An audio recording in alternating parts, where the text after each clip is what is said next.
시편 127편도 예배드리러 성전에 올라갈 때 부르던 노래예요. 그런데 이것은 다윗의 아들 솔로몬 왕, 지혜의 왕, 온갖 부귀영화를 다 누렸던 잠언서의 저자라고 추정되는 솔로몬 왕이 지은 거라고 이야기를 하고 있습니다.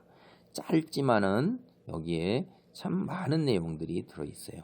지혜서 같은 그런 이 삶의 지혜, 이 땅에서 살아갈 때 어떻게 살아야 하는가 하는 지혜가 가득 담겨 있는 것을 우리가 볼 수가 있어요. 1절입니다. 여호와께서 집을 세우지 아니하시면 세우는 자의 수고가 헛되며 여호와께서 성을 지키지 아니하시면 파수꾼의 깨어 있음이 헛되도다. 우선 여기서 이제 파수꾼이라는 말을 한번 보세요. 파수꾼이라는 것은 오늘날은 이제 우리가 그 군대에서는 보초라고 그러잖아요. 그래서 군대가 우리가 이제 2차 세계대전 같은 거 이런 것들을 보면 이제 이쪽 우리가 살고 있는 지역에는 일본과 그 다음에 미국이 서로 전쟁을 했어요.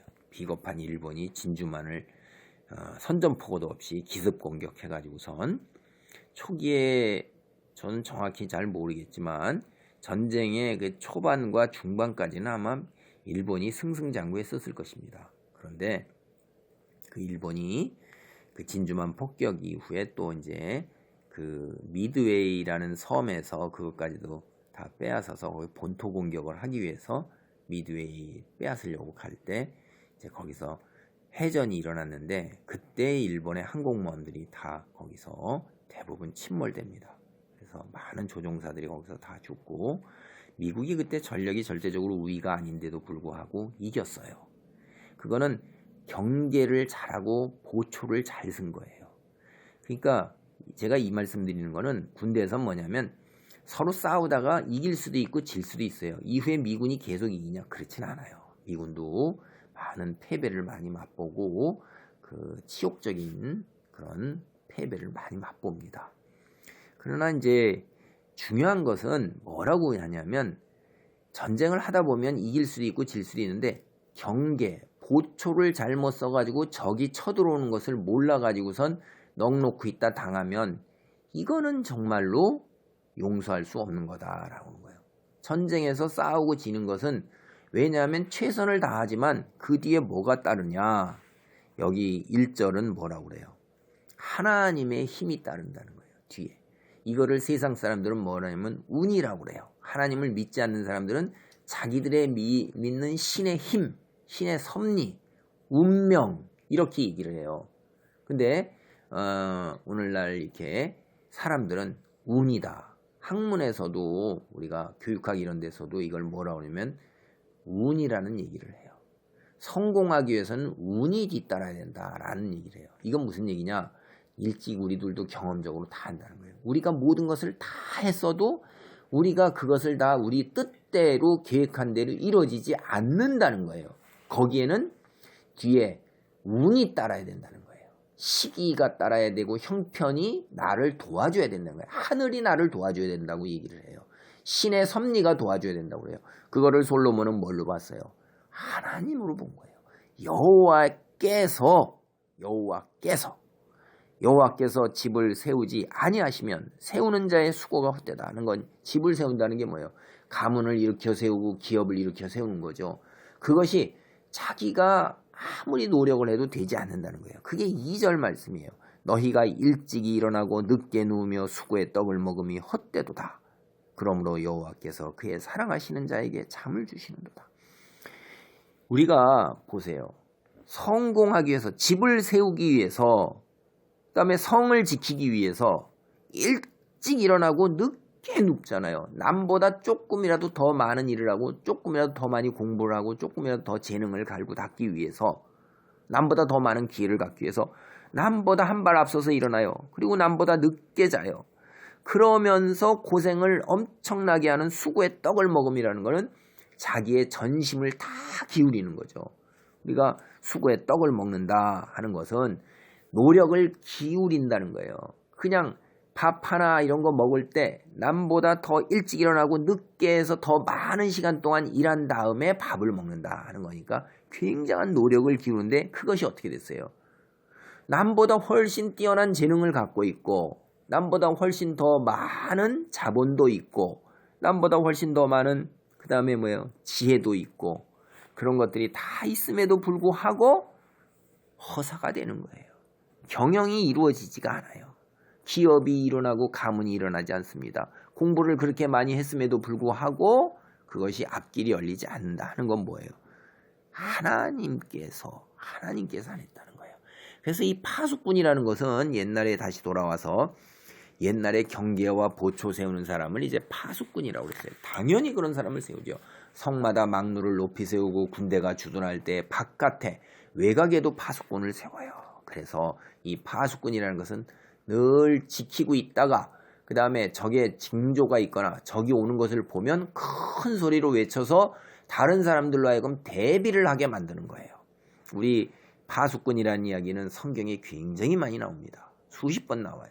오늘 한 군데만 보겠습니다. 이사야서 62장 6절. 예루살렘이여 내가 너의 성벽 위에 파수꾼을 세우고 그들로 하여금 주야로 계속 잠잠하지 않게 하였느니라. 너희 여호와로 기억하시게 하는 자들아 너희는 쉬지 말며. 또 여호와께서 예루살렘을 세워 세상에서 찬송을 받게 하시기까지 그로 쉬지 못하게 하시리라. 파수꾼으로 하여금 쉬지 못하게 하신다는 거예요.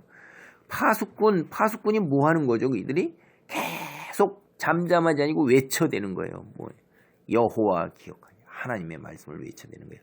예루살렘 성벽 위에 하나님의 사람 선지자 예언자 하나님의 사람을 보내어서 세상을 향한 그 마음을 향해서 하나님이 계시고 하나님이 너희와 맺은 언약을 모세 때부터 지금까지 내려오는 그 언약을 계속 기억하게 하시며 너희의 멸망을 갖다가 여호와의 날을 갖다가 기억하게 하는 거예요. 계속해서 외쳐대는 것입니다. 하나님께서 파수꾼을 세우신 건 그런 거예요. 사람들로 하여금 세상을 향하지 아니하고 하나님의 말씀을 기억하여 하나님께로 돌아오도록 파수꾼을 세우시는데 일반적으로 여기 127편 1절에는 시편 127편 1절은 외적의 침입에 대입해서 파수꾼을 세워서 주야로 파수꾼이 경계를 해도 파수꾼이 다 보지 못하잖아요. 눈을 가린다 이 말이에요. 그래서 하나님께서 손길이 있고 도움이 없으면 소용이 없다는 거예요. 그래서 일찍 일어나고 늦게 이렇게 수고의 떡을 먹었어도 잠을 못 자는 거예요. 번뇌와 고민과 두려움과 불안으로 인해서. 근데 하나님을 믿는 자는 최선을 다하였으니까 하나님이 이루시리라 믿고 그 다음에 하나님께 맡기고 잠을 잘 수 있는 것입니다. 여러분 여기 우리 신앙에서 잘 생각하셔야 돼요. 기도하고 예배하고 성경 말씀 읽고 전도에 열심히 하고 그런다고 해서 공부를 안 하고 그런다고 해서 집을 세우는 일을 게을리하고 그런다고 해서 기업을 경영하는 일을 게을리하면 하나님이 공부를 대신해 주시고 기업을 대신 세우고 집을 대신 일으켜 세울 거다. 농사를 하나님이 대신 갈아줄 거다. 이렇게 생각한다면 큰 오산인 거예요. 여기 뭐라고 돼 있어요? 일찍이 일어나고 늦게 눕는 거는 먼저 너희가 해야 할 일이에요. 수고의 떡을 먹는 거는 너희가 먼저 해야 되는 거예요. 파수꾼이 깨어있는 거는 너희가 먼저 해야 할 일이에요. 집을 세우는 일을 하는 것은 먼저 해야 할 일이에요. 그 다음에 하나님이 어떻게 하신다는 거예요? 너희가 수고한 것이 헛되지 아니하도록 돌보시고 지켜주신다는 거예요. 해야 할 일을 안 하고 기도하면 공부가 저절로 되고 기도하면 시험 점수가 올라가고 기도하면 돈이 벌리고 이런 말도 안 되는 소리 하는 거 하나님의 법칙이 아닙니다. 자연의 법칙은 심은 대로 거두는 거예요. 콩 심은 데 콩 나고 팥 심은 데 팥 나는 거예요. 당신이 거두고 싶어요? 그러면 일찍 일어나고 늦게 누우세요. 수고의 떡을 먹으세요. 그리고 하나님의 도우심을 바라라 이 말이에요. 자, 3절 보라. 자식들은 여호와의 기업이요 태의 열매는 그의 상급이로다. 젊은 자의 자식은 장사의 수중의 화살 같으니 이것이 그의 화살통에 가득한 자는 복되도다. 그들이 성문에서 그들의 원수와談판할 때 수치를 당하지 아니하로다. 가족은 어떻게 돼요? 그들의 뒷 배경이요. 그 뒤에 하나님이 계시지만 이 땅에서 살아갈 때 하나님이 역사하시는 것은 가족을 통해서 역사하시는 거예요. 그러니까 가족이 어떻게 해요? 굉장히 중요한 거예요. 그 가족이 하나님께서 일찍부터 아담과 하와로 세우신 공동체예요. 터전이에요. 삶의 터전이에요. 이 세상에서는 가족이 삶의 터전이고 가족이 하나님의 복을 받는 공동체라는 거예요.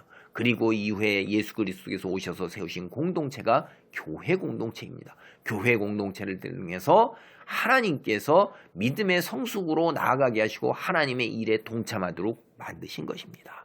그래서 우리가 원수와 담판할 때, 악한 영들과 세상과 대적할 때 가족이 우리 뒤에 있기 때문에 우리가 수치를 당하지 않는 것입니다. 가족을 위해서 기도하는 가운데 가족의 그 품 안에서 힘을 얻고 하나님께 더 나아가는 귀한 자리에 있기를 바랍니다. 아멘.